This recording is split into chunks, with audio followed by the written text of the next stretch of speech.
Wala naman po sa batas ang salitang negate at neutralize. Kaya libre ang pulis na unawaan ito base lamang sa kanilang sariling interpretasyon. Kumbaga, Your Honors, ay bahala na sila magpasya kung ano ang ibig sabihin nito. Ang tanong po ngayon, siyempre, ay ano ang pagkaintindi o pag-unawa ng pulis sa utos na mag-neutralize at mag-negate? Ibig sabihin ng neutralize ay pinatay o killed. At mismo siya nag-announce na papalitan na nila sa mga report ng double barrel. Imbis na killed, ang ilalagay nila ay neutralized. Kung ang ibig lang sabihin ay hulihin yung suspect, bakit pa dinagdag ang salitang neutralization? Ibig sabihin na neutralize ay kill. Ibig sabihin ng negate at neutralize ay kill. I just would like to react.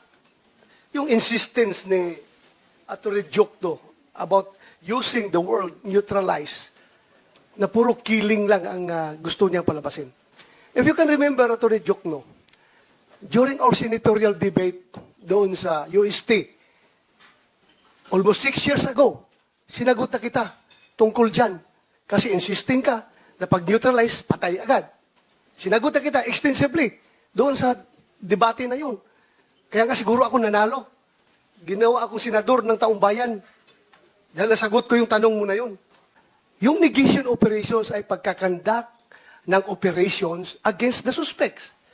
Pag magkanda ka ng operations, chances are na pwede mo siyang maaresto, pailan mo ng kaso, para makulong at hindi na siya makapag-commit pa ng further crimes.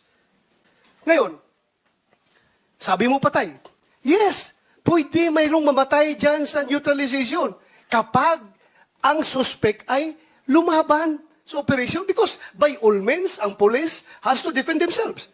Self-defense.